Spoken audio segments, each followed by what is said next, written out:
as you continue with the weight cut today, I want to start, and we have a ton to get to with you, depending on how much time you have, but Khabib Nurmagomedov versus Conor McGregor is 46 days away. I did a Q&A with Khabib in Calgary, and my takeaway from him, I've said this before, I feel like he's walking around a little bit smaller to make absolutely certain that he's going to weigh 155 pounds. I feel like he has been forced to maybe relinquish a little bit of muscle mass in order to maintain a frame that guarantees he can make weight, and I think it might be an interesting wrinkle in the fight. Any thoughts on that and that fight, which is now less than 50 days out? I mean, there's a lot of thoughts on that fight, but look, he's got to do what he has to do. I think the worst thing that could possibly happen in this fight, even worse than losing, would be him not making weight. You know what I mean? I think that would not be good, and so he's got to do what he has to do. I think that's a strong-minded individual that is going to blast right through that when fight time comes. So I don't think McGregor's got the best gas tank either, unless he's made some adjustments. But it's an interesting fight. It's interesting how there's no build-up, and I don't know why that is, but it could be that I don't think McGregor could get any bang for his buck trying to intimidate this guy. I mean, for some reason, they opted not to do a world tour, and I guess that they figure they just have the name recognition that's going to sell the tickets. But it would have been nice to see those antics again from McGregor. We haven't seen him in a while. But for some reason, they opted not to do that so far. And that fight is close. Well, and I think there's the rub. That's why they're not doing it, because the fighters want to train, and that has to be the focus. It came together pretty quickly, in a lot of respects at least. So it does seem as though Luke Rockhold has finally signed on the dotted line, or at least verbally agreed to this rematch with Chris Weidman coming up November, UFC 230, Madison Square Garden. I mean, what a night for the middleweight division. I got to think this rematch maybe has more upside to you than a lot of fights, Paulo Costa and others, that could have come your way. Yeah, no, I think, first off, I think it's great that Chris gets to redeem himself. He's really, really psyched. Matter of fact, as soon as I hang up the phone, I have to run to Belmore. He's getting some good rounds in there. He's got some tough guys over there, boxers that we've been working with right now, and he's looking good. We're on point for as far as we're out, the time frame we're in, and as it goes, we'll just keep picking it up. But right now, he looks good. I just want him getting back in there and really banging it out in those old school boxing wars, and that's what he's doing right now. And Ray, how are you approaching this fight against Rockhold? Are you approaching this, looking back at the first couple fights and seeing exactly what you need to do here, or are you approaching this like a completely different fight? No, we're looking back.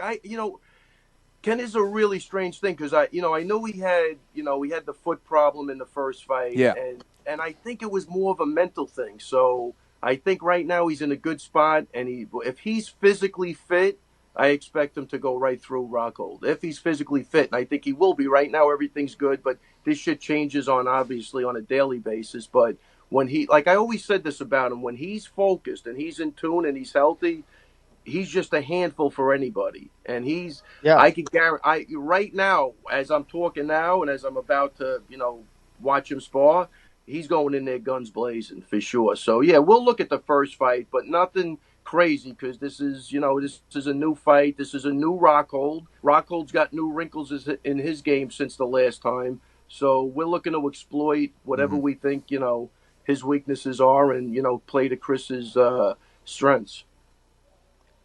What's the biggest difference for you guys, 3 rounds versus 5? I mean, I know you're the conditioning guru. I mean, Chris has to be smiling every time he walks in the gym that he can go hard, I guess, for 15 if needed. Well, I think that is the big difference. You could push it. You could sprint, not totally, but you could sprint for 15 minutes as opposed to, you don't want to sprint in the first round of a 5-rounder and then get caught in the 4th round. The fight's still going on and you kind of, blew your load. So I think the 3 rounds is going to favor him. I think from the opening bell, you're going to see a totally different fight.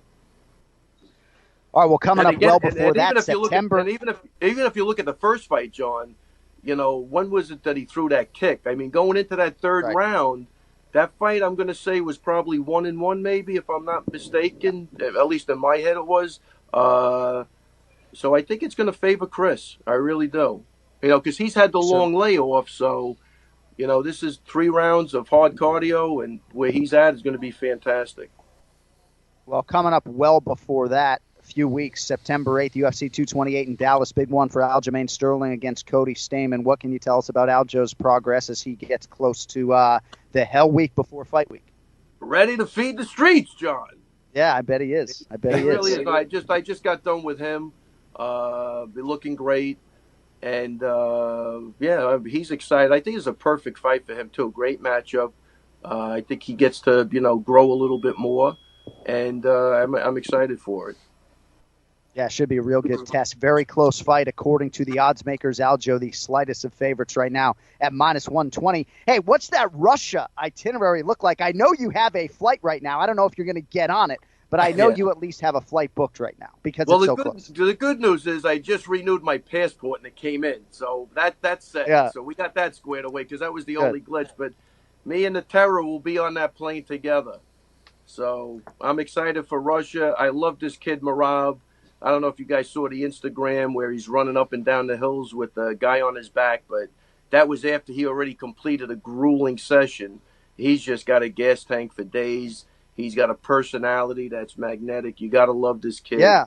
And I'm looking for him to really shine in Russia, which is what he wants to do. And he's a loose cannon when he's in New Jersey. I don't know what he's going to be like in Russia, but that guy's definitely coming forward, guns blazing. And he's got a gas tank for days, that guy. Yeah. And I said after that crazy end to his UFC debut against Ricky Simone, I would hate to be the guy who has to fight Merab Dvalishvili next because he's going to be a problem, I think, in particular on that night, September 15th. So, that's going to be good money in the kitty for you. Yeah, for an opponent, I was actually looking for Mark Goddard to be his next opponent after that fight. Yeah, they said they didn't want to do that, so they gave us Perry away. I like that. That's good. So, in terms of your kitty, if you go to Russia, obviously that's going to be very lucrative for you in terms of the check coming your way from the Anakin Florian LLC, I believe it's called. So, last thing for you today, you are that's down bull to crap. I want my money. Don't make me bet and lose again. I'll be down to 40 cents for Russia. All right. We're going to give you 2-to-1 odds, so we're going to put it in your favor. And as I said, you're only making money here. It's not like we're taking any of your money. You're losing your own money, okay? You are down to $150. This weekend's UFC main event, James Vick, Justin Gaethje. You pick the winner correctly, you get $100. You fail to do so, you lose $50. Vick or Gaethje this weekend, who do you like? Swanee River? No, what do you got? We got a radio show to produce. Do you have any? Yeah, hold on a second. I'm going to give it to you, then I got to get out of here, too, and I'm stuck. I'm going to go with... Vick's the favorite. I saw Gaethje. Who's the favorite? Vick. James Vick, -160. Justin Gaethje, +130. Oh, wow. I'm going to go with I'm going to go with Gaethje on this. How's that? All right, he goes with the underdog. I have no Justin idea. Gaethje. I just saw him in Vegas. He seems like a really cool dude, and I don't know James Vick that well, but I'm betting with my heart. Well, that's good. I mean, I think that's sage advice for the gamblers who listen to this show, that you go with the cool dude. You know what? Gamblers don't Justin listen to whatever you do. Hey, we love you, buddy. Thanks for the time. Go get cool out there, and all the best over there in Belmore at the Kickboxing Academy, and we look forward to talking to you in 6 days, my friend. And basically, I'll be going to Russia with $100 is what you're telling me. Yeah, we'll see. Come on, Kenny. Help me out. Take it easy, guys. I'll see you next week. Thank you, buddy. The Ray Longo Minute, dating to episode 1 right here on the Anakin Florian podcast. So, again, I mean, it's like we're paying him, okay? We're giving him an opportunity in our sports book, right? He doesn't lose any money. So if Justin Gaethje wins, he is up to $250, and if Gaethje loses, his initial $300, I think, would be down to $100.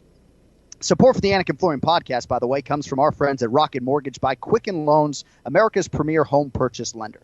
Let's talk about buying a home. It can be one of the most important purchases you'll ever make. But today's fluctuating interest rates can leave you with unexpected higher payments, which can turn a great experience into an anxious one. That's why Quicken Loans created their exclusive power buying process. So here's how it works. They check your income, assets, and credit to give you a verified approval. This gives you the strength of a cash buyer, making your offer more attractive to sellers. Once verified, you qualify for their exclusive Rate Shield approval. They'll lock your interest rate for up to 90 days while you shop for your new home.